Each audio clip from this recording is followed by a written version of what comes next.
استہزاء، تمسخر، مذاق اڑانا، جس کی میں مثال اب دینا چاہتا ہوں محمد الرسول اللہ صلی اللہ علیہ وسلم کی شخصیت سے۔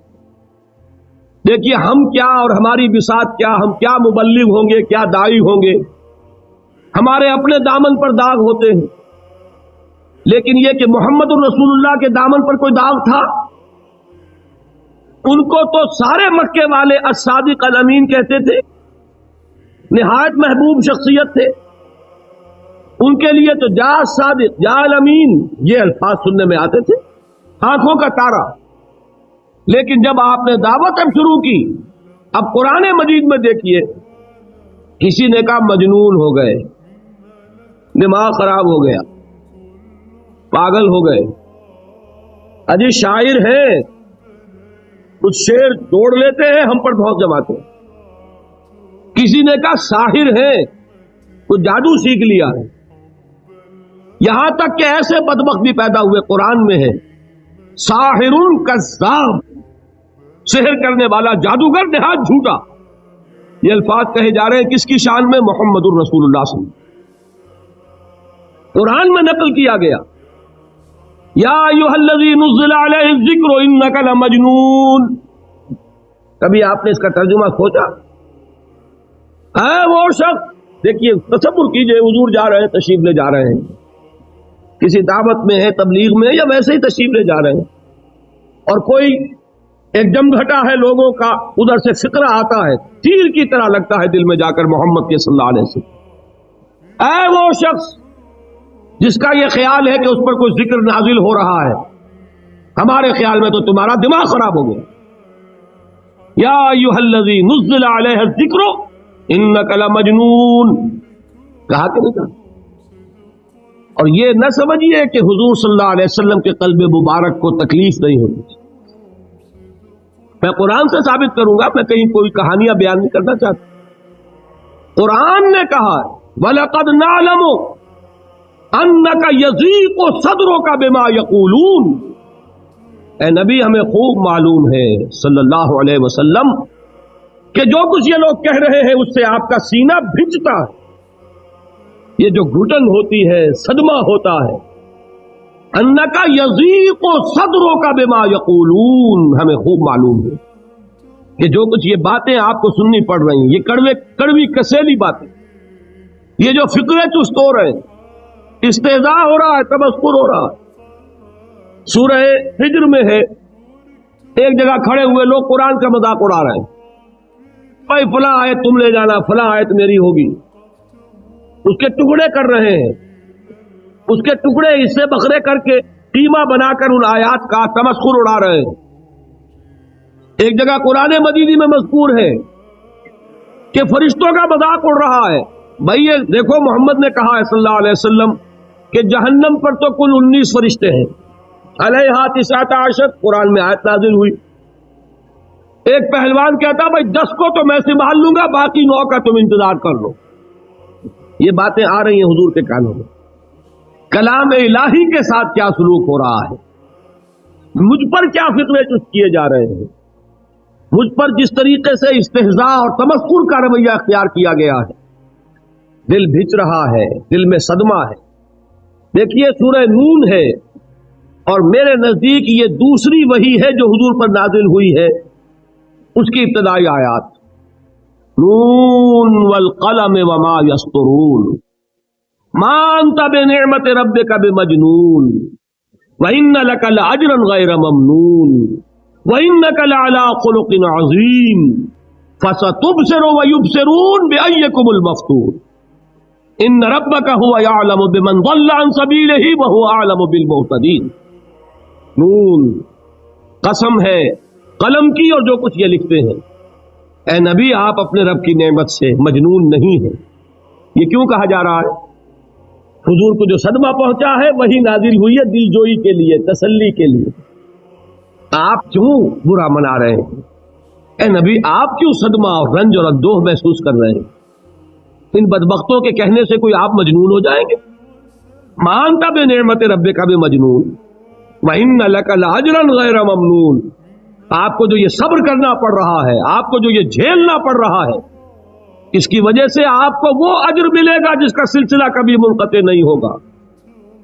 وَإِنَّكَ لَعَلَىٰ خُلُقٍ عَظِيمٍ، اور اے نبی آپ تو خلق عظیم کے حامل ہیں۔ آپ کا اخلاق، آپ کا کردار، آپ کی سیرت، آپ کی شخصیت میں طہارت، نفاست، پاکیزگی، آج تک دنیا نے کوئی پاگل، کوئی مجنون ایسا بھی دیکھا؟ یہ ساری باتیں اللہ تعالیٰ حضور کی دلجوئی کے لیے فرما رہے ہیں۔ اس سے آپ اندازہ کیجئے کہ کتنا صدمہ ہوتا ہوگا۔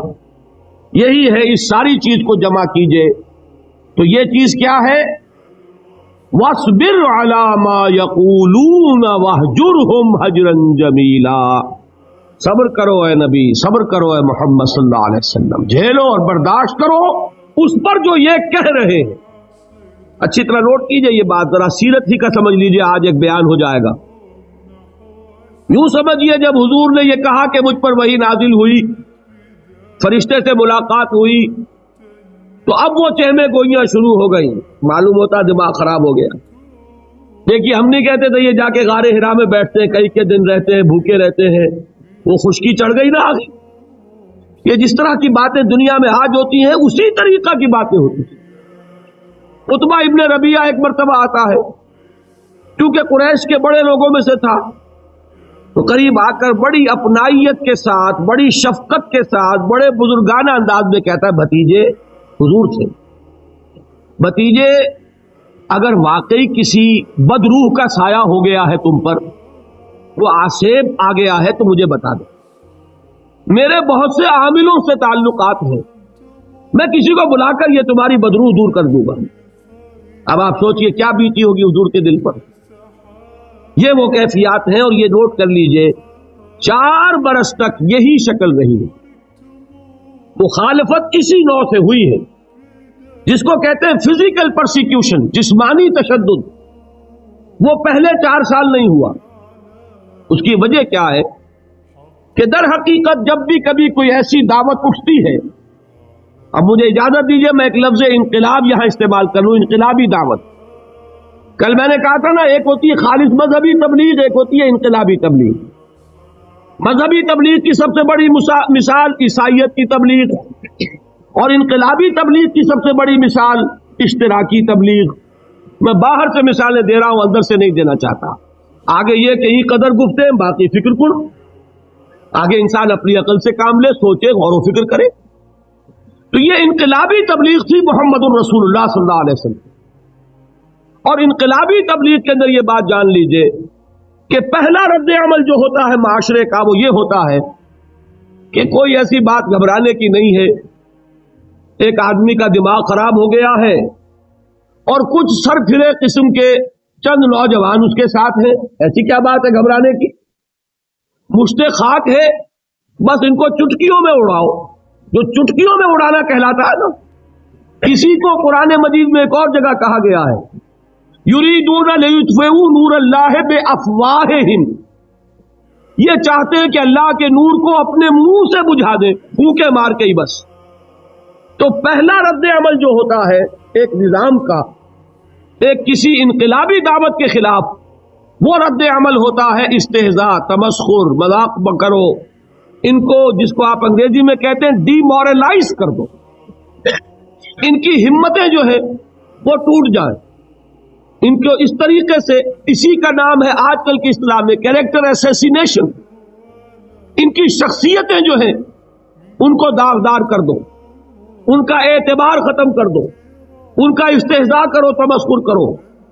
اور یہ میں آپ سے عرض کر رہا ہوں اس وقت ایک گونا فخر کے ساتھ اور اللہ تعالیٰ کا شکر ادا کرتے ہوئے کہ میں نے جو کام بھی کیا ہے اس وقت پاکستان میں، آپ نے اخبارات میں دیکھا ہوگا، بڑا دقیانوسی مولوی ہے، بیگمات کا رد عمل جو ہوا وہ آپ کے علم میں ہوگا، بڑے جو یہ جدید ہمارے روشن خیال قسم کے جو صحافی ہیں، اگر کہیں آپ نے پڑھا ہو جس طرح استہزاء ہوا ہے، جس طرح مذاق اڑایا گیا ہے، جو الفاظ استعمال کیے گئے ہیں، وہ میرے نزدیک بہت بڑی سند ہے جو اللہ کے ہاں جا کر پیش کروں گا کہ اللہ تیرے دین کے لیے، میں نے اپنے گھر سے کوئی بات نہیں کہی، میں نے جو بات کہی وہ جو شریعت محمدی کی بات ہے وہ کہی، اگر اپنی طرف سے کہی ہو کوئی اضافہ کیا ہو تو اللہ تعالیٰ کی پھٹکار ہو مجھ پر اور لعنت ہو مجھ پر۔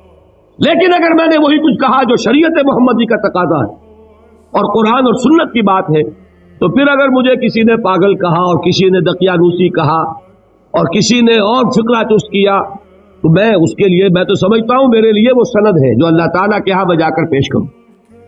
اور یہ جان لیجئے کہ وہی بات ہوتی ہے ہمیشہ، ہسٹری ریپیٹس اٹسیلف۔ وہ بات کریں گے جو حضور نے کی تھی، وہی رد عمل سامنے آئے گا جو اس وقت آیا تھا۔ اس لیے کہ یہ تو جو انسانی مزاج ہے وہ نہیں بدلا، معاشرے کا انداز نہیں بدلا، وہ جو کام ہوگا اس کا رد عمل ابتدائی وہی ہوگا۔ اور اس میں در حقیقت امتحان ہوتا ہے صبر کا۔ کیا دل شکستہ ہو کر بیٹھ رہے گا انسان؟ ہمت جواب دے جائے گی، کمر ٹوٹ جائے گی، قوت ارادی اور عزیمت جو ہے مزمحل ہو جائے گی، پھونکوں سے چراغ بجھ جائے گا۔ یہ جو میں نے آیت آپ کو سنائی تھی، اس کا بڑی خوبصورت کے ساتھ ترجمہ کیا ہے مولانا ظفر علی خان نے کہ نور خدا ہے کفر کی حرکت پہ خندہ زن، پھونکوں سے یہ چراغ بجھایا نہ جائے گا۔ یریدون لیطفئوا نور اللہ بافواہہم واللہ متم نورہ ولو کرہ الکافرون۔ یہ چاہتے ہیں کہ اپنے منہ کی پھونکوں سے اللہ کے نور کو بجھا دیں، حالانکہ اللہ تعالیٰ تو اپنے نور کا اتمام فرما کر رہے گا، خواہ ان کافروں کو کتنا ہی ناگوار ہو۔ اس کی ترجمانی ہے نور خدا ہے کفر کی حرکت پہ خنددن، پھونکوں سے یہ چراغ بجھایا نہ جائے۔ بہرحال اس مرحلے پر میں نے آپ کو دو صبر بتائے۔ صبر کس چیز سے؟ اپنا کیریئر دنیاوی جو بھی آپ حاصل کر سکتے تھے۔ ذہین آدمی ذہانت لگائے گا تو دین کی دعوت دے گا ایٹ دی انٹلیکچوئل لیول۔ اور یہ بات جان لیجئے کہ یہ چیز دنیا میں کسی کمائی کا ذریعہ نہیں بن سکتی، اسے قربانی دینی پڑے گی کیریئر کی، اپنے مفادات کی، تب کام کر سکے گا۔ عام آدمی وقت لگائے گا، صلاحیتیں صرف کرے گا، اپنی وہی اس وقت سے اور توانائی سے پیسہ بنا سکتا تھا۔ آج کل تو آپ کو معلوم ہے کہ بڑی سادی ہو گئی ہے یہ حساب کتاب کی بات، بہت سادہ۔ ایک انسکلڈ لیبرر کا 1 گھنٹہ برابر ہے اتنے روپے کے، ایک سکلڈ لیبرر کا 1 گھنٹہ برابر ہے اتنے روپے کے۔ تو ہر چیز کاؤنٹ کر سکتے ہیں، میئر کر سکتے ہیں۔ جو شخص 1 گھنٹہ لگا رہا ہے اس نے کچھ پیسہ خرچ کیا ہے نا، اسی وقت کو لگا کر وہ پیسہ بنا، اسی ذہانت اور صلاحیت سے وہ کوئی کمائی کرتا، ادھر لگایا۔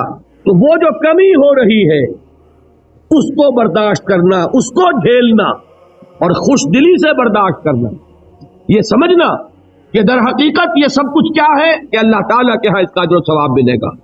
یہ صبر کا ایک رخ، اور استہزاء ہو، تمسخر ہو، مذاق اڑے، فقرے چست ہو، دقیانوسی کہا جائے، ریئیکشنری کہا جائے، یہ بڑے ریئیکشنری ہیں، یہ بڑے پچھلے زمانے کے لوگ ہیں، اگلے وقتوں کے ہیں یہ لوگ، انہیں کچھ نہ کہو۔ جو کہا جائے سنو، وَاصْبِرْ عَلَىٰ مَا يَقُولُونَ وَاهْجُرْهُمْ هَجْرًا جَمِيلًا، اور صبر کیجئے محمد صلی اللہ علیہ وسلم۔ دیکھیے کوئی پہلو ایسا نہیں ہے جس میں ہمیں ہدایت قرآن مجید سے اور سیرت محمد صلی اللہ علیہ وسلم سے ملنا جائے۔ اصل میں حضرت مسیح علیہ السلام کے جو جملے عام طور پر ہمارے ہاں مشہور ہیں، بائبل میں ہیں، ان پر ہمارے کچھ علماء فکرے چست کر دیتے ہیں کہ یہ بڑی غیر فطری تعلیم ہے، یعنی حضرت مسیح کے یہ جملے نہیں ہو سکتے، اس لیے کہ شریعت کا قانون تو یہ ہے کہ تمہارے کوئی تھپڑ مارے تو تم تھپڑ مارو۔ قصاص وَلَكُمْ فِي الْقِصَاصِ حَيَاتٌ يَا أُولِي الْأَلْبَابِ ہے کہ نہیں؟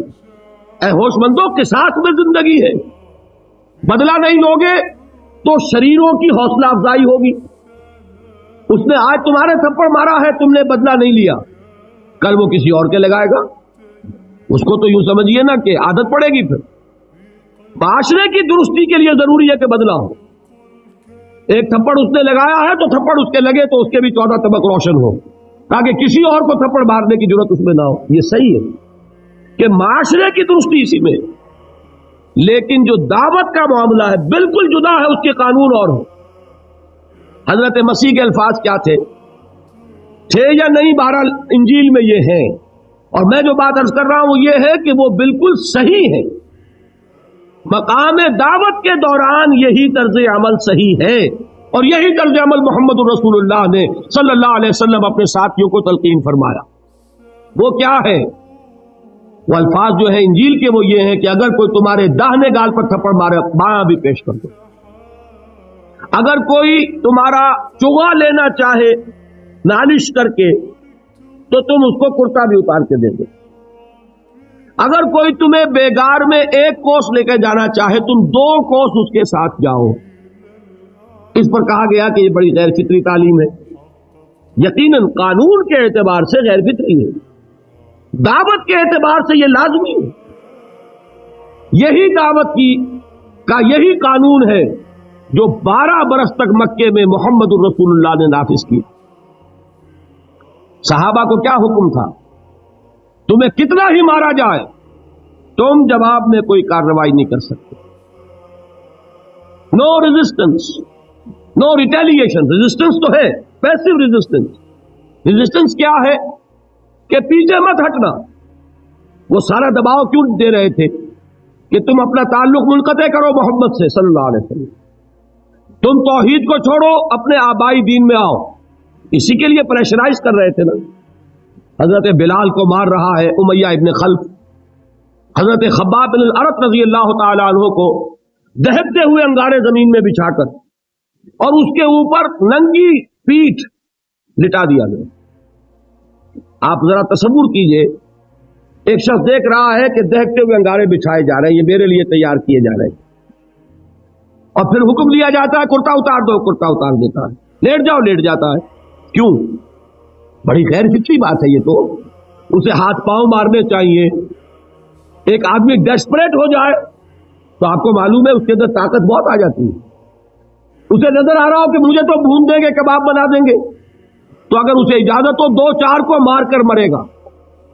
اجازت نہیں، محمد نے ہاتھ باندھ دیے صلی اللہ علیہ وسلم، تمہیں اجازت نہیں ہاتھ اٹھانے کی۔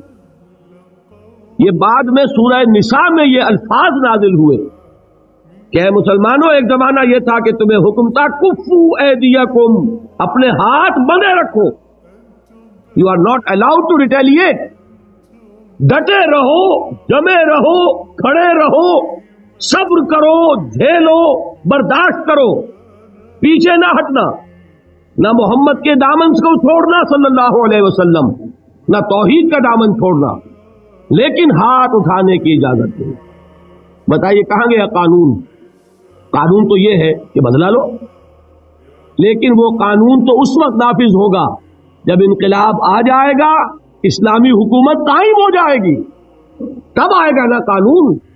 ابھی مرحلہ ہے انقلابی عمل کا، ابھی تو انقلاب لانا ہے، اسلامی حکومت قائم کرنی ہے۔ اس پروسیس کے تقاضے کچھ اور ہیں۔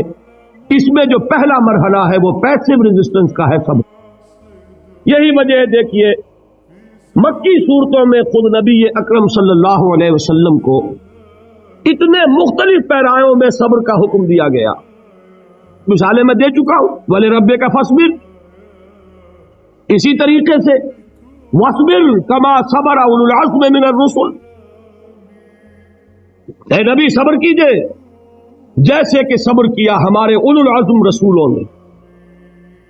وَاصْبِرْ وَمَا صَبْرُكَ إِلَّا بِاللَّهِ، اے نبی صبر کیجئے، اور آپ کا صبر تو اللہ ہی کے سہارے ہے۔ وَاصْبِرْ لِحُكْمِ رَبِّكَ، یہ سورہ نون جس کی ابتدائی آیات میں نے آپ کو سنائی، نون والقلم وما يسطرون ما انت بنعمت ربك بمجنون، اس کا اختتام کیا ہوتا ہے؟ وَاصْبِرْ لِحُكْمِ رَبِّكَ وَلَا تَكُنْ كَصَاحِبِ الْحُوتِ إِذْ نَادَىٰ وَهُوَ مَكْظُومٌ، اے نبی صبر کیجئے اپنے رب کے فیصلے کا، انتظار کیجئے، اور اس مچھلی والے کے مانند نہ ہو جائیے۔ مچھلی والا کون؟ حضرت یونس علیہ السلام۔ مچھلی والے نے اپنے دینی حمیت اور غیرت جو تھی اس کی وجہ سے اللہ کے حکم کا انتظار نہیں کیا، اپنی قوم کو چھوڑ کر چل دیے۔ نبی کا، رسول کا یہ معاملہ ہوتا ہے، جیسے کہ آپ کو معلوم ہے کوئی افسر ہے کسی حکومت کا، وہ اپنی پلیس آف ڈیوٹی کو نہیں چھوڑ سکتا، he must stick to his place of duty. بڑے افسرز کے لیے تو یہ بہت بہت اہم بات ہے۔ تو اے رسول، جہاں آپ کو ہم نے تعینات کیا ہے آپ وہاں سے ہل نہیں سکتے کہ ذرا مخالفت ہوئی، لوگوں نے فکرے تست کیے اور آپ کہیں اور چل دیے، دفع ہوئیے، یہ بات نہیں سننا چاہتے، میں کسی اور کو سناؤں گا، ہو سکتا ہے نا؟ ہم تو کرتے ہیں نا یہ، اس لیے کہ ہمیں تو اللہ نے کہیں تعینات تو نہیں کیا نا۔ اگر ایک جگہ کے لوگ بات نہیں سنتے، چلو بھائی ہم کہیں اور جائیں گے، وہاں بات سنائیں گے۔ لیکن رسول کا معاملہ ہوتا ہے جو اس کی پلیس آف اپوائنٹمنٹ ہے، he can not leave his place without the express permission of Allah سبحانہ و تعالی۔ آپ نے یہ سنا ہوگا، سیرت کی تقاریر میں پڑھا ہوگا کہ مدینے کی طرف ہجرت کی اجازت حضور نے تمام صحابہ کو دے دی، خود منتظر رہے جب تک کہ اللہ کی طرف سے اجازت نہیں آتی۔ حضرت ابوبکر پوچھتے رہتے تھے، حضور اجازت آ گئی کہ نہیں؟ نہیں ابھی نہیں آئی۔ حضور اذن آ گیا؟ نہیں آیا، ابھی نہیں آیا۔ حبشہ کی طرف سب کو بھیج دیا، اجازت دے دی، جو جانا چاہے چلا جائے۔ حضور کی صاحبزادی جو حضرت عثمان کے نکاح میں تھی وہ بھی ہجرت کر رہی، لیکن حضور نہیں گئے۔ رسول نہیں چھوڑ سکتا اپنی جگہ کو، یہاں تک کہ تمام تقریباً صحابہ چلے گئے، حضور رہ گئے، حضرت ابوبکر رہ گئے، حضرت علی رہ گئے، اور حضرت ابوبکر پوچھ رہے ہیں بار بار اجازت آئی یا نہیں؟ نہیں ابھی نہیں آئی۔ حضرت عائشہ نے واقعہ بیان کیا کہ ایک روز اچانک دوپہر کے وقت ہم نے دیکھا کہ حضور نے اپنے پورے جسم کو ڈھانپا ہوا ہے، چہرے کو بھی کپڑے میں ڈھانکا ہوا ہے اور تشریف لا رہے ہیں۔ یہ اس میں تعجب کی بات یہ کہ عرب میں آج بھی آپ کو معلوم ہے کہ یہ چیز جو ہے ان کی روایات کے خلاف ہے کہ دوپہر کے وقت کوئی کسی سے ملنے جائے۔ یہ وقت جو ہے قیلولے کا ہے، آرام کا ہے۔ آج کل وہ عصر اور ظہر کے مابین کا وقفہ، تو ٹھیک دوپہر کے وقت تشریف لائے حضور۔ آپ نے آ کے حضرت ابوبکر سے فرمایا کہ اجازت آ گئی ہے۔ اس میں ایک قصہ تھوڑا سا اور بتا دوں، بہت دلچسپ ہے اور بہت ہمارے لیے سبق آموز ہے۔ حضرت ابوبکر نے بہت خوش ہو کر ایک بات کہی، حضور میں نے 2 اونٹنیاں تیار کی ہوئی ہیں۔ یعنی اب آپ وہ تو سوچتے تھے نا شاباش ملے گی کہ میں نے تیاری کی ہوئی ہے، میں نے 2 اونٹنیوں کو خوب کھلا پلا کے فربا کیا ہوا ہے، بڑی توانا ہے تاکہ ہم تیزی کے ساتھ سفر کر سکیں۔ حضور نے توقف کیا، فرمایا ہاں ٹھیک ہے، 1 اونٹنی میں استعمال کروں گا لیکن میں اس کی قیمت ادا کروں گا۔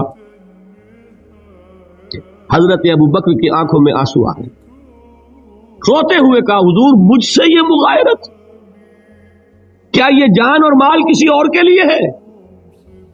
آپ مجھ سے بھی کہہ رہے ہیں میری اونٹنی جو ہے وہ بھی بلا معاوضہ آپ قبول نہیں فرما رہے۔ یہ ہے محمد الرسول اللہ کی غیرت اور حمیت کا مطلب۔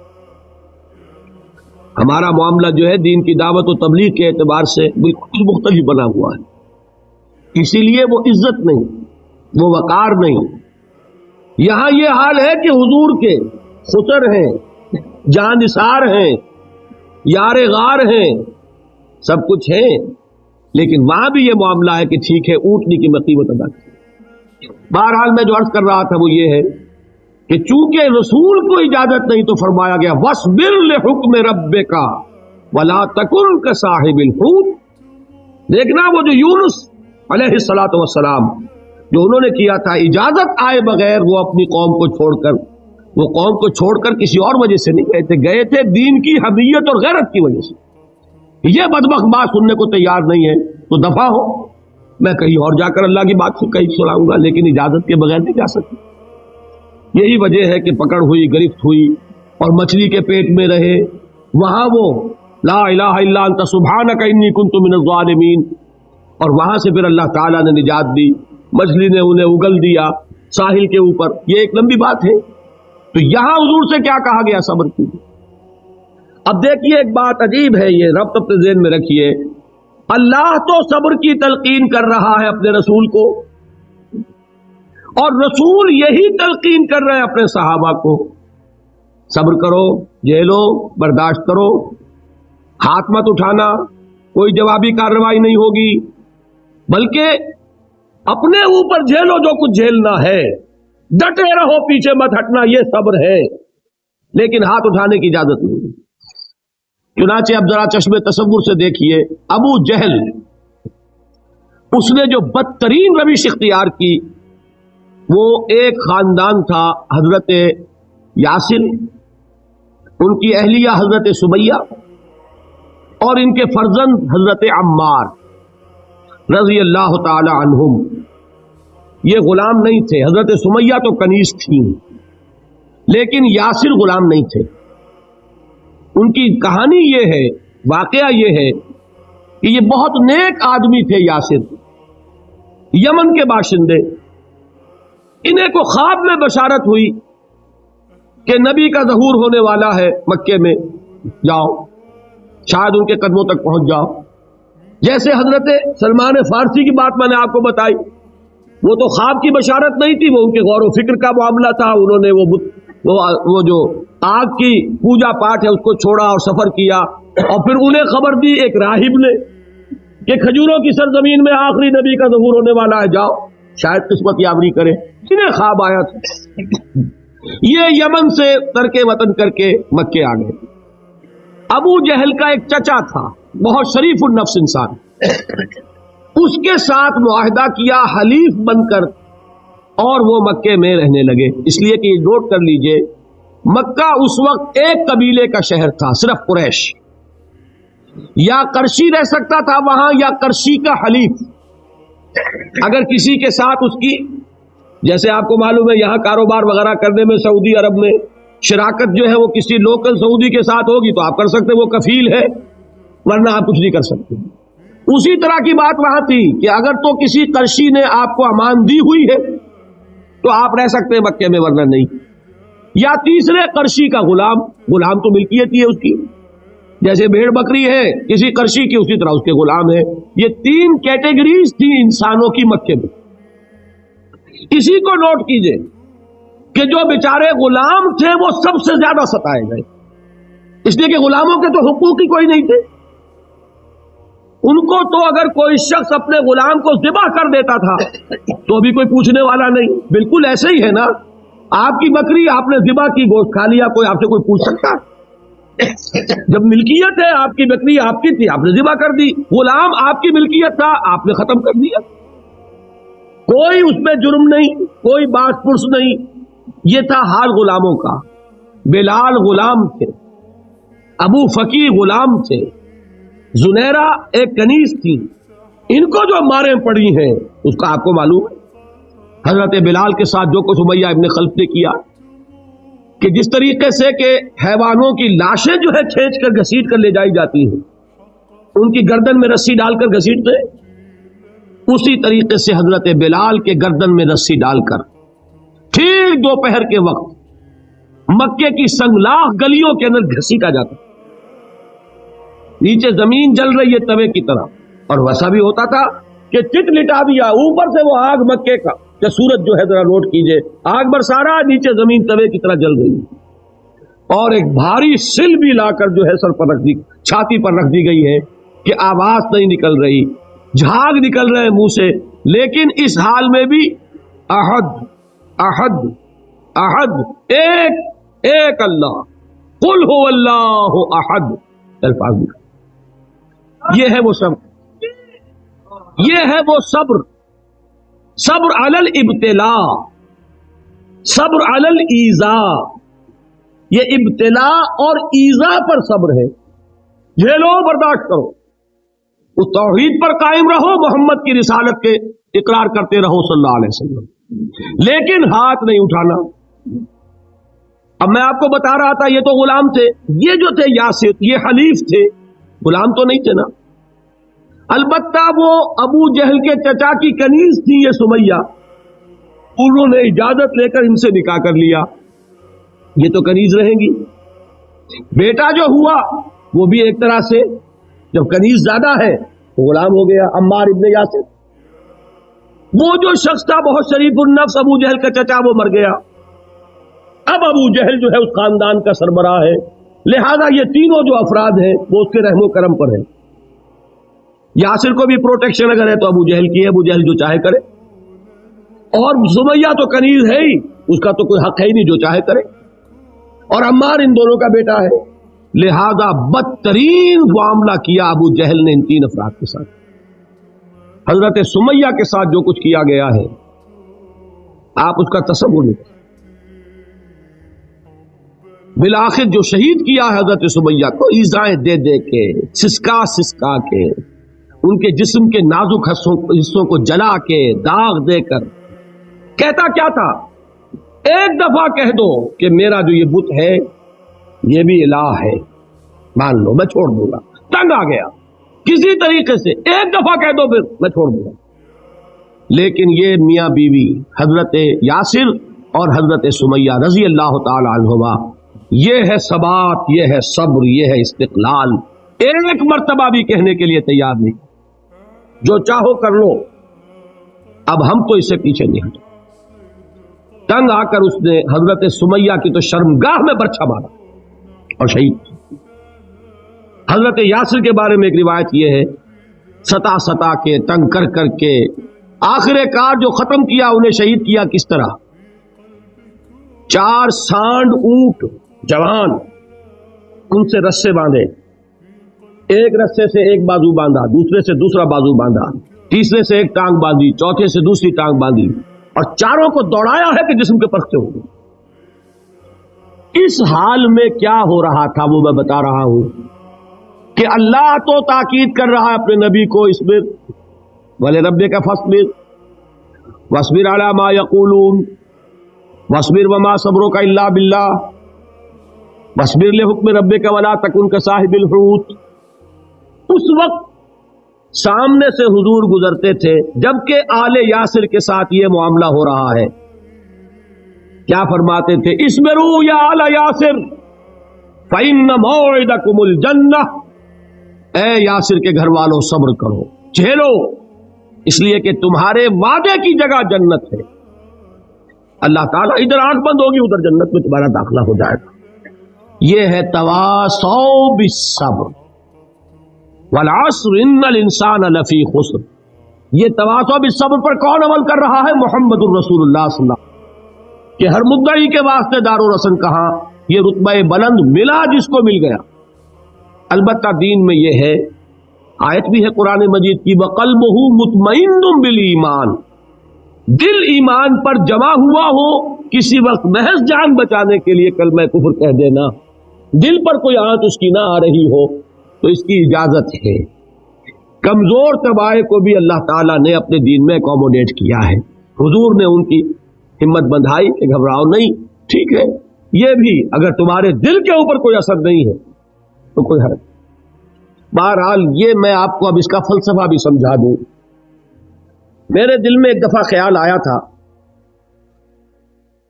جس وقت ابو جہل حضرت سمیہ اور حضرت یاسر کے ساتھ یہ سلوک کر رہا تھا،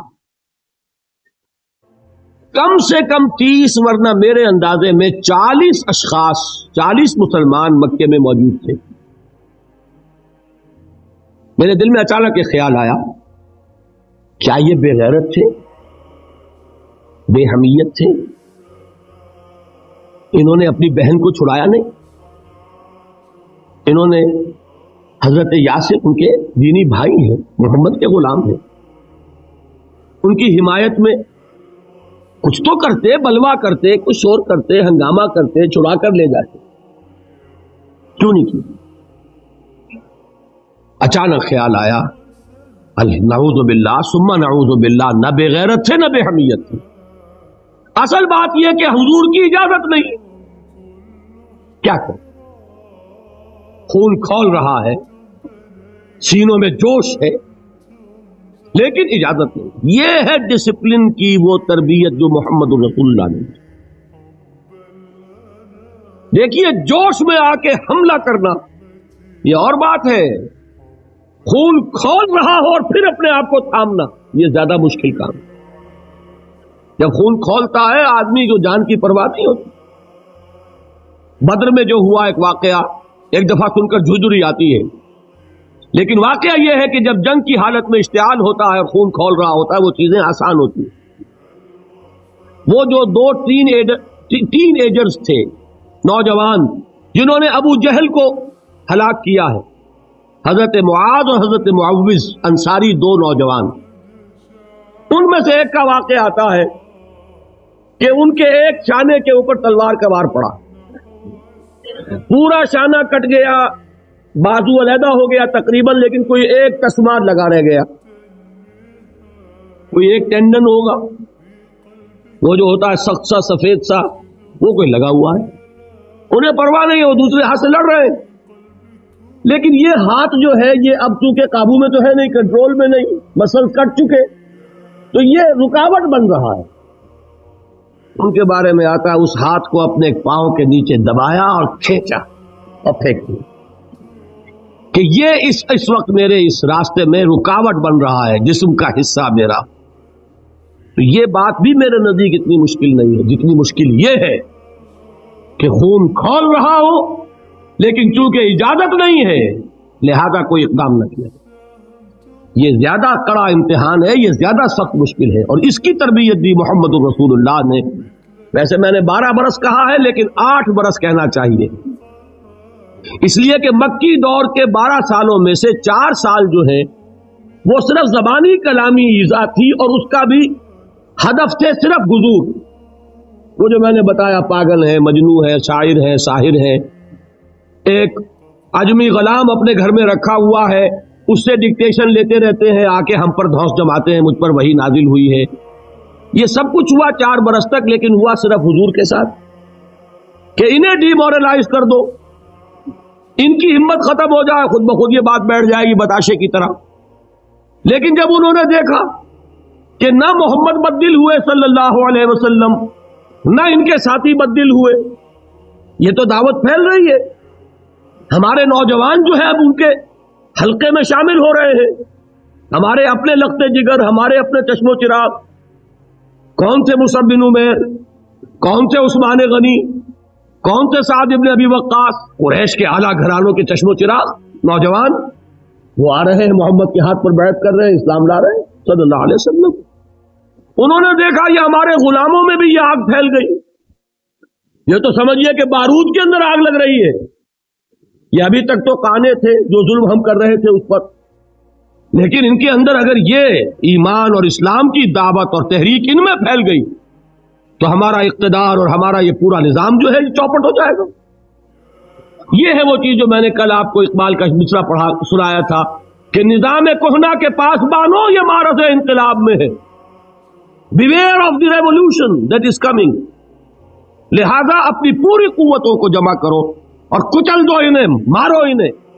یہ کام شروع ہوا ہے سن 5 بلکہ 4 کہنا چاہیے، 4 سے لے کر 12 تک 8 برس، اس کو کہتے ہیں پرسیکیوشن، فزیکل پرسیکیوشن، تشدد، مار پیٹ، جلانا، دہتے ہوئے انگاروں پر لٹانا، فاقے رکھنا، بھوکے رکھنا، ان کو ڈال دی گئی زنجیریں، گھروں میں بند کر دیا گیا نوجوانوں کو۔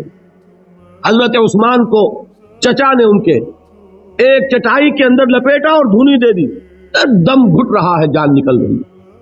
حضرت مصعب بن عمیر رضی اللہ تعالی عنہ، وہ نوجوان 200 درہم کا جوڑا ان کا سل کر آتا تھا شام سے تیار ہو کر، لباس معطر ہوتا تھا، جدھر سے نکل گیا پوری گلی جو ہے وہ معطر ہو گئی، انگلیاں اٹھ رہی ہیں، وہ جا رہا ہے مصعب، یہ خوشبو اس کی ہے۔ اس مصعب کے ساتھ کیا سلوک کیا؟ باپ تو مر چکا تھا، ماں نے پالا تھا، دولت بہت چھوڑ کر گیا تھا باپ، لہذا ماں نے بڑے ناز و نام میں پالا، بڑے لاڈ پیار میں، 200 درہم کا جوڑا تیار ہو رہا ہے۔ لیکن یہ کہ آپ کو معلوم ہے عرب کے اس معاشرے میں عورت کی کوئی حیثیت نہیں تھی، ماں کا اختیار نہیں تھا، چچا تھا سربراہ خاندان کا۔ چچا نے کہا مصعب اگر تم نے اپنے باپ کا دین چھوڑ دیا ہے تو باپ کی دولت پر بھی تمہارا کوئی حق نہیں ہے، نکل جاؤ گھر سے۔ اس نے یہ سوچا تھا کہ مصعب کے ہوش ٹھکانے آ جائیں گے، دن میں تارے نظر آ جائیں گے، ناز و نام میں پلا ہوا گھر سے نکل کے جائے گا کہاں، یہ سارا نشہ جو ہے توحید کا یہ ہرن ہو جائے گا۔ حضرت مصعب کا جواب بالکل برعکس تھا، اچھا ٹھیک ہے چچا جان میں گھر چھوڑتا ہوں۔ وہی بات جو کبھی کہی تھی ابراہیم نے، باپ نے کیا کہا تھا؟ واجرنی ملیہ، جاؤ چلے جاؤ، دفع ہو جاؤ میری نگاہوں سے۔ حضرت ابراہیم نے کیا جواب دیا تھا؟ سلام علیک ساستغفر لک ربی انہ کان بی حفیظ۔ اچھا باجان آپ کا حکم یہی ہے تو میں چلتا ہوں، آپ پر سلامتی ہو، میرا رب مجھ پر بڑا مہربان ہے، میں اس سے آپ کے لیے استغفار کروں، جلدی۔ یہی جو ہے حضرت ابراہیمی کی نسل ہے، نہ قریش، آج ابراہیم کے ایک بیٹے کے ساتھ وہی معاملہ ہو رہا ہے مصعب کے ساتھ، اور مصعب چلنے کے لیے تیار ہو گئے۔ چچا نے سوچا، میں سمجھتا تھا کہ ہوش ٹھکانے آ جائیں گے، یہ تو تیار ہو گیا نکلنے کے لیے۔ غصے میں آ کے اگلی بات کہی، یہ کپڑے جو پہنے ہوئے تم نے یہ بھی اسی مشرک باپ کی کمائی کے ہیں، اتارو ان کو۔ وہی کپڑے اتارے، مادرزاد برہنہ گھر سے نکالے گئے۔ ماں کے پاس پہنچے، ماں نے آنکھوں پر ہاتھ رکھے، مصعب کیا ہوا؟ ماں سے کہتے ہیں کہ ماں میں موحد ہو گیا ہوں، اور وہاں سے گئے پھر حضور کی خدمت میں کپڑے کہیں سے مانگے ہوں گے۔ یہ مصعب ہیں 200 درہم کا جوڑا پہننے والے۔ جب حضور پر مدینے کے 12 افراد ایمان لائے تھے، بیعت عقبہ اولا ہوئی، انہوں نے کہا کہ حضور ہمیں کوئی شخص اپنا ایسا شاگرد دیجئے جو ہمیں قرآن پڑھا سکے۔ حضور نے حکم دیا، مصعب جاؤ، اب مدینے جاؤ، یثرب جاؤ، یثرب والوں کو قرآن پڑھاؤ، انہیں تبلیغ کرو۔ مصعب گئے ہیں وہاں، 1 سال کی کمائی 75 افراد لا کر حضور کے جھولی میں اگلے سال ڈال دیے کہ حضور یہ میری 1 سال کی کمائی ہے، 72 مرد 3 عورتیں۔ بہرحال وہ مصعب بن عمیر ہیں جو غزوہ احد میں شہید ہوئے، اور جب شہید ہوئے تو ان کے جسم پر صرف ایک چادر تھی۔ ایک بات تو یہ نوٹ کیجئے، موضوع سے ذرا بات تھوڑی ادھر ادھر جا رہی ہے، لیکن یہی چیزیں ہیں اصل میں کہ جو ہمارے دلوں کو منور کرنے والی ہیں نور ایمان سے۔ وہ علم بردار تھے غزوہ احد میں، جھنڈا مسلمانوں کا ان کے پاس تھا۔ ایک ہاتھ پر ایک شانے پر وار پڑا، ہاتھ کٹ گیا، دوسرے سے تھاما، دوسرے پہ کٹ گیا، اب دونوں حصوں کے بچے ہوئے ٹکڑوں سے جھنڈے کو تھاما، گرنے نہیں دیا، یہاں تک کہ شہید ہو گئے۔ گرے ہیں تو جھنڈا گرا ہے۔ شکل میں حضور سے بہت مشابہ تھے، خبر اڑ گئی کہ محمد شہید ہو گئے صلی اللہ علیہ وسلم۔ یہ مصعب بن عمیر کا واقعہ ہے۔ جب ان کو اب دفن کرنے کا وقت آیا، اور شہید کے لیے کفن جو ہے اس کا وہی لباس ہوتا ہے جو شہادت کے وقت ہو، حضور کے سامنے ایک پرابلم پیش کیا گیا۔ حضور، مصعب کے جسم پر تو ایک چادر تھی، اور وہ چادر بھی اتنی چھوٹی ہے، یعنی 2 گز کی چادر بھی نہیں ہے، اس سے اگر سر ڈھانپتے ہیں مصعب کا تو پیر کھل جاتے ہیں، پیر ڈھانپتے ہیں تو سر کھلتا ہے، کیا کریں؟ حضور نے فرمایا سر ڈھانپ دو چادر سے اور پیروں پر گھاس ڈال دو۔ یہ آخری لباس ہے جو محمد کے اس دیوانے کو اس دنیا سے رخصت ہوتے ہوئے ملا ہے، جس کا 200 درہم کا جوڑا سلتا تھا۔ یہ ہے صبر، برداشت کیا کہ نہیں کیا؟ وَلَنَبْلُوَنَّكُمْ بِشَيْءٍ مِّنَ الْخَوْفِ وَالْجُوعِ وَنَقْصٍ مِّنَ الْأَمْوَالِ وَالْأَنفُسِ وَالثَّمَرَاتِ وَبَشِّرِ الصَّابِرِينَ۔ اور دیکھو ہم تمہیں آزمائیں گے، وَلَنَبْلُوَنَّكُمْ، ہم لازماً آزمائیں گے تمہیں، بِشَيْءٍ مِّنَ الْخَوْفِ، خوف کی کیفیت طاری کر کے، والجوع، بھوک، فقر اور فاقہ، ونقص من الاموال، مالی نقصان، والانفس، جانی نقصان، والثمرات، اور ثمرات، پھلوں اور میووں کا نقصان۔ میرے نزدیک یہاں پر ثمرات کا مفہوم ایک اور بھی ہے۔ ایک تو صاف تھا کھجور کی فصل تیار ہے، غزوہ تبوک جانے کا حکم مل گیا، کون اتارے گا؟ اور کھجور وقت پر اتری نہیں، برباد ہو جائے۔ یہ ہو رہا ہے نا میووں کا نقصان۔ اور میرے نزدیک یہاں یہ بھی ہے، بسا اوقات بہت سی محنتوں کا نتیجہ انسان دیکھتا ہے کہ ضائع چلا گیا، میں نے 10 سال محنت کی، حاصل کوئی نہیں کی۔ یہ ثمرات کیا ہیں؟ محنتیں، محنتوں کے ثمرات کا ضیاع۔ کوشش آپ نے کی، قسمت کی خوبی دیکھیے، ٹوٹی کہاں کمن، 2-4 ہاتھ جب کے لبے بام رہ گئے۔ Be prepared. ایک شاعر کے یہ اشعار ہیں، وہ کمیونسٹ تھا، میں نام بھی نہیں لیتا، لیکن یہ کہ یہ اسی انقلابی، چونکہ ان کا بھی ایک انقلابی نظریہ ہے، انقلابی عمل میں یہ سارے مراحل آتے ہیں۔ کوئی سیٹ بیک آیا، فرض کیجئے کوئی ناکامی ہو گئی، تو اپنے ساتھیوں کو دل بندھانے کے لیے یہ فصل امیدوں کی ہمدم، اس بار بھی غارت جائے گی، سب محنت صبحوں شاموں کی اب کے بھی اکارت جائے گی۔ میرے نزدیک یہ ثمرات کا جو لفظ یہاں آیا ہے، ونقص من الاموال والانفس والثمرات، سب محنت صبحوں شاموں کی اب کے بھی اکارت جائے گی. دھرتی کے کونوں کھدروں میں پھر اپنے لہو کی کھاد بھرو، پھر مٹی سینچو اشکوں سے، پھر اگلی رت کی فکر کرو، پھر اگلی رت کی فکر کرو. جب پھر ایک بار اجڑنا ہے، ایک فصل پکی تو بھر پایا، تب تک تو یہی کچھ کرنا ہے. ایک مقصد ہے سامنے، انقلاب برپا کرنا ہے. ایک کوشش ناکام ہو جائے کوئی پرواہ نہیں، نیکسٹ پھر تیار رہو ناکامی کے لیے. ایسا نہ ہو جو انگریزی میں کہتے ہیں hope for the best but be prepared for the worst. ایسا نہ ہو کہ دوسری مرتبہ ناکام ہو کے بددل ہو جاؤ، تمہاری ہمتیں جواب دے جائیں. نہیں، پہلے سے تیار رہو کہ دوسری مرتبہ بھی ناکامی آئے تو آئے، لیکن جب تک کہ کامیابی حاصل نہیں ہوتی ہمیں یہ کام کیے تھے. دیکھیے سیرت میں آیا کہ نہیں یہ واقعہ. بدر میں مسلمانوں کو فتح ہوئی تو احد میں زک پہنچی کہ نہیں؟ 70 صحابہ شہید ہوئے کہ نہیں؟ اگر ان کی ہمتیں جواب دے جاتی تو گاڑی کیسے چلتی آج؟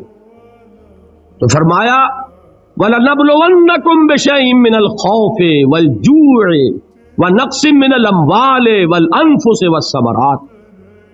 ہم تمہیں لازم آزمائیں گے، خوف کی کیفیت سے، فقر و فاقے کی کیفیت سے، بھوک سے، جان کے نقصان سے، مال کے نقصان سے، محنتوں کے حاصل کے ضائع ہو جانے سے. وَبَشِّرِ الصَّابِرِينَ، اور اے نبی بشارت دیجئے صبر کرنے والوں کو. الَّذِينَ إِذَا أَصَابَتْهُمْ مُصِيبَةٌ، وہ کہ جب ان پر کوئی تکلیف آئے، کوئی مصیبت آئے، کوئی آزمائش آئے، قالوا انا للہ وانا الیہ راجعون، وہ یہ کہیں کہ ہم اللہ ہی کے ہیں، اللہ ہی کی طرف لوٹ جانا ہے.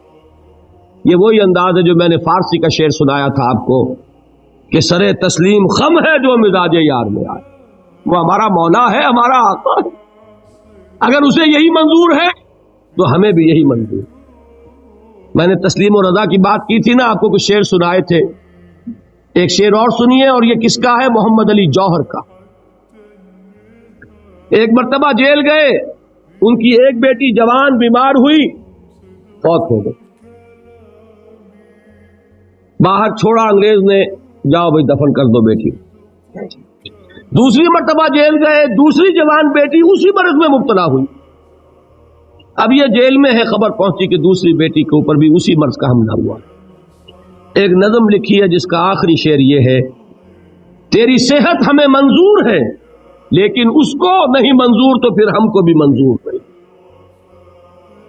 یہ ہے، جب تک یہ کیفیت نہ ہو اس میدان میں آدمی ثابت قدم نہیں رہ سکتا کہ میرے رب کو اگر یہ منظور ہے تو یہی مجھے منظور، اور تیری صحت ہمیں چاہیے تو ضرور لیکن ہمارے رب کو منظور نہیں تو ہمیں بھی منظور. راضی برضائے رب. وَبَشِّرِ الصَّابِرِينَ الَّذِينَ إِذَا أَصَابَتْهُمْ مُصِيبَةٌ قَالُوا إِنَّا لِلَّهِ وَإِنَّا إِلَيْهِ رَاجِعُونَ. نہ شود نصیب دشمن کے شود ہلاک تیغت، سر دوستہ سلامت کے تو خنجر آزمائے. اولئک علیہم صلوات من ربہم ورحمہ، یہی ہے وہ لوگ جن پر ان کے رب کی طرف سے عنایتیں ہیں اور رحمتیں ہیں. وَأُولَٰئِكَ هُمُ الْمُهْتَدُونَ، اور یہی ہے وہ لوگ جو کامیاب ہونے والے. اگلی سورت ہے سورہ آل عمران، اس میں 2 لفظ آئے ہیں آخری آیت: یا ایھا الذین آمنوا اصبروا وصابروا ورابطوا واتقوا اللہ لعلکم تفلحون. دیکھیے یہاں صبر اور صابر جو تعلق جہد اور جہاد کا ہے وہی ہے صبر اور مصابرت. صبر ایک طرفہ عمل ہے، آپ جھیل رہے ہیں، برداشت کر رہے ہیں. صبر عن المعصیہ، صبر عن الطاعہ، صبر عن الابتلاء، یہ سب کیا ہے؟ صبر. اور مصابرت کیا ہے؟ صبر کا صبر سے مقابلہ.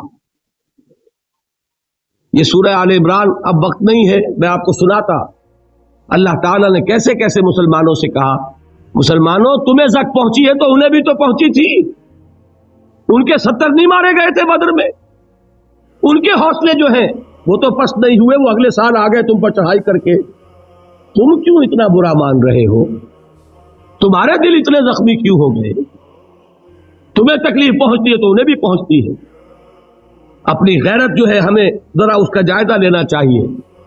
لوگ باطل نظریات کے لیے کتنی قربانیاں دے رہے ہیں, لوگ باطل چیزوں کے فروغ کے لیے کتنی محنتیں کر رہے ہیں.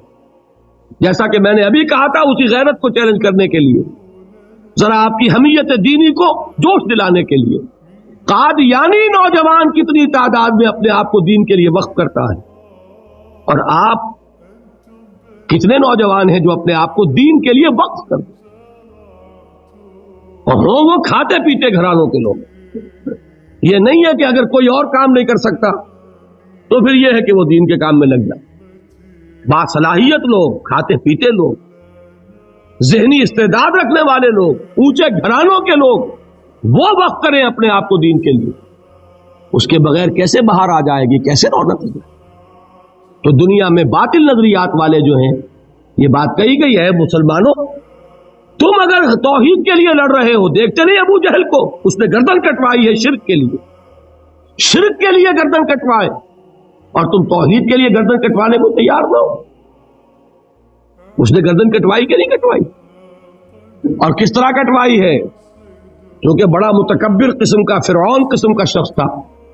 جب گردن کاٹنے لگے تو کہتا ہے ذرا نیچے سے کاٹنا, تاکہ جب تم نیزے کے اوپر چڑھاؤ میرے سر کو تو اونچا نظر آئے, معلوم ہو سردار کا سر. وہ بدبخت مرتے ہوئے بھی جو اس کی کیفیت تھی نا, اس کو ذہن میں رکھو. یہ اس لوگوں نے قربانیاں دی, جانے دی. تو فرمایا اگر تم ان سے زیادہ قربانی نہیں دو گے, جو نوٹ کر لیجیے اس کو, مجرد اگر حق کو غالب کرنا اللہ کے ذمے ہو تو آنے واحد میں غالب کر دے گا, تمہیں تکلیف ہی دینے کی ضرورت نہیں. سمجھ رہے؟ کیا اللہ کے مقابلے میں کوئی باطل کی طاقت ٹھہر سکتی ہے؟ یہ تمہارے ایمان کا امتحان ہے, یہ تمہارے خلوص کی آزمائش ہے, یہ تمہارے امتحان کا ثبوت درکار ہے کہ اللہ تعالیٰ دیکھنا چاہتا ہے تم اس کے لیے اپنی جانیں قربان کرنے کو تیار ہو کہ نہیں, تم اس کے لیے تن من دھن لگانے کو تیار ہو کہ نہیں. اور یہ جان لو کہ اگر کفار اور مشرکین اور ملحدین اور باطل نظریات والے وہ جو کچھ قربانیاں اپنے باطل نظریات کے لیے دے رہے ہیں, ان سے زیادہ اگر تم نہیں دو گے تو حق غالب نہیں ہوگا.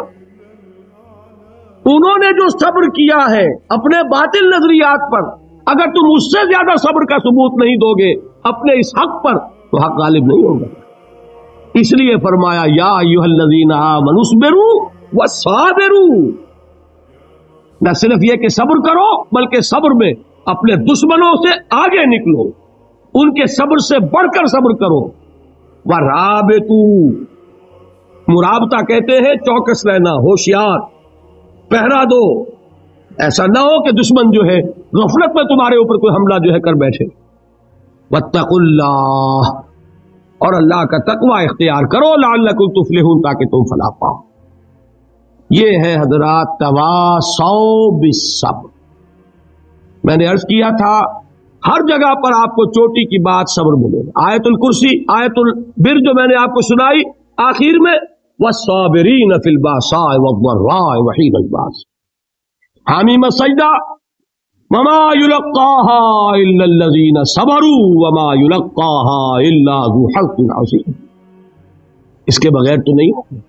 تھوڑ دلے لوگ, کم ہمت لوگ, عزیمت نہ رکھتے ہو, حوصلہ نہ رکھتے ہو, برداشت نہ رکھتے ہو, تحمل نہ کر سکیں, لالچ سے ڈگمگا جائیں. دیکھیے یہ بھی میں نے چونکہ بات کہی تھی, سن لیجئے سیرت سے. حضور صلی اللہ علیہ وسلم کے بارے میں جب مکے کے سرداروں کو یہ یقین ہو گیا کہ تشدد ہمارا فیل ہو گیا ہے, نہ محمد بدل ہوئے نہ ان کے ساتھی صلی اللہ علیہ وسلم ورضی اللہ تعالی عنہم اجمعین, تو انہوں نے دوسرا پاسا پھینکا. پہلا پاسا کیا تھا؟ استہزاء, تمسخر, مذاق, ڈیمورلائز کرو, نروس بریک ڈاؤن کرو, بیٹھ جائیں پتاشے کی طرح, معلوم نہیں ہے تو کھڑے رہے. تو دوسرا وار مارو, ستاؤ, تکلیفیں دو, بھوکا مارو, دہکتے ہوئے انگاروں پر لٹاؤ, ان کو ہلاک کرو. معلوم ہوا یہ حربہ بھی ناکام ہو گیا. ایک آدمی واپس نہیں پھرا ایک شخص کو بھی ہم اپنے اس تمام پرسیکیوشن سے نہ توحید سے ہٹا سکے نہ محمد سے برگشتہ کر سکے صلی اللہ علیہ وسلم، بلکہ مرض بڑھتا گیا جوں جوں دوا کی. ان کے اعتبار سے تو مرض تھا نا کہ وہ تو بات آگے بڑھ رہی. ہم نے جتنا دبایا، وہ جو کہا ہے کہ اتنا ہی یہ ابھرے گا جتنا کہ دبا دیں گے، تو ہمارا دباؤ جو ہے وہ ناکام ہو گیا. تو تیسرا بار آیا تھا، وہ کیا تھا؟ سفارت آئی ابو طالب کے پاس.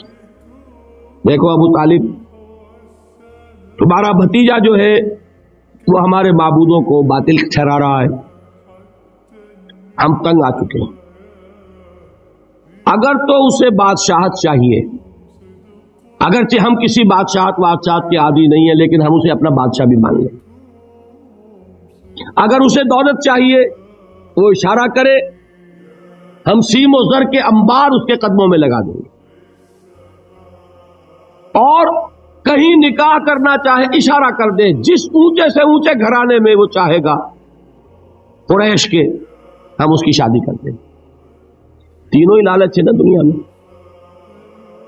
ویسے تو زر زن زمین، آپ کے ہاں یہ تین زے مشہور ہیں، زر زن زمین. زمین کو اقتدار سمجھ لیجئے، قوت سمجھ لیجئے، دبدبا سمجھ لیجئے. زن، زر اور حکومت، تینوں پیشکشیں انہوں نے کی. دیکھیے یہ ہوتے ہیں مرحلے تحریکوں کے لیے بہت ہی نازک. نبی کے لیے تو خیر کوئی امکان نہیں تھا. غیر نبی ہو تو سوچے گا نا، یہ بادشاہ بنا رہے ہیں، بادشاہ بنو، اس وقت تھوڑا سا کمپرومائز کر لو، پھر ہاتھ میں قوت آ جائے گی تو پھر سب ٹھیک کر لیں گے.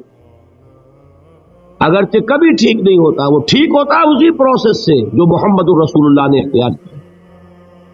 یہ تمام ٹیمپٹیشنز ہوتی ہیں، راستے سے بھٹکانے کی کوشش. یہ دباؤ سے نہیں مانے تو یہ لالچ جو ہے یہ انہیں ہٹائے.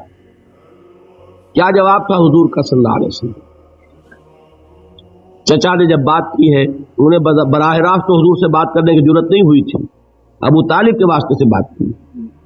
چچا نے جب بات کی ہے آ کر، حضور نے فرمایا چچا جان اگر وہ میرے داہنے ہاتھ میں سورج اور بائیں میں چاند رکھ دے تب بھی میں یہ کام نہیں چھوڑ سکتا. تو عزیمت میں نے کہا تھا صبر کیا ہے؟ اپنے طے کردہ راستے پر بڑھتے چلے جانا، نہ کسی ٹیمپٹیشن سے، نہ کسی پریشر سے، نہ کسی تکلیف سے، نہ کسی ایذا سے، نہ کسی استہزاء سے، کسی سے بھی متاثر ہوئے بغیر اپنی منزل کی طرف پیش قدمی کیے چلے جانا. یہ ہے صبر. یہ صبر کی آخری غلطی. اور انقلابی صبر جو ہے اس میں ایک مرحلہ آتا ہے پیسو ریزسٹنس، ایک آتا ہے ایکٹیو ریزسٹنس. ایک میں صبر محض ہے، جھیلو برداشت کرو، کوئی ریٹیلیشن نہیں. اور ایک وہ آتا ہے کہ اب آگے بڑھو. بڑا پیارا مصرع ہے، آگے بڑھو یا وقت کی رفتار روک دو. وہ آگے بڑھ کر پھر نظام باطل کو چیلنج کیا جاتا ہے، اور پھر جنگ ہے. ان اللہ یحب الذین یقاتلون فی سبیلہ صفا کانہم بنیان مرصوص. ان اللہ اشتری من المؤمنین انفسہم واموالہم بان لہم الجنہ یقاتلون فی سبیل اللہ فیقتلون ویقتلون وعدا علیہ حقا فی التوراۃ والانجیل والقرآن ومن اوفی بعہدہ من اللہ فاستبشروا ببیعکم الذی بایعتم بہ وذالک هو الفوز العظیم. اللہ نے اہل ایمان سے ان کے جانیں اور ان کے مال خرید لیے ہیں جنت کے عوض. نتیجہ کیا ہے؟ وہ جنگ کرتے ہیں اللہ کی راہ میں، قتل کرتے بھی ہیں، قتل ہوتے بھی ہیں. بدر میں 70 کو قتل کیا، مسلمان شہید ہوئے 13. 14 وہ تھے جو زخمی ہو گئے تھے، واپسی پر مدینے کے راستے میں ان کا بھی انتقال ہوا. 14 مسلمان، ادھر 70. اور احد میں 70 صحابہ شہید، ادھر 23. تلک الایام نداولها بین الناس. یہ دن ہے جن کو ہم الٹ پھیر کرتے رہتے ہیں لوگوں کے مابین. لیکن یہ کہ بد دل نہیں ہوئے، قافلہ بڑھتا رہا. اور غزوہ احزاب میں وہ شعر میں کل سنا چکا ہوں محمد کے جانشاروں کا، نحن الذین بایعوا محمدا علی الجہاد ما بقینا ابدا. ہم وہ ہیں جنہوں نے محمد سے بیعت کی ہے جہاد کی صلی اللہ علیہ وسلم. اب یہ جہاد، یہ قتال، یہ جنگ، یہ سرفروشی، یہ جانفشانی جاری رہے گی جب تک جان میں جان ہے.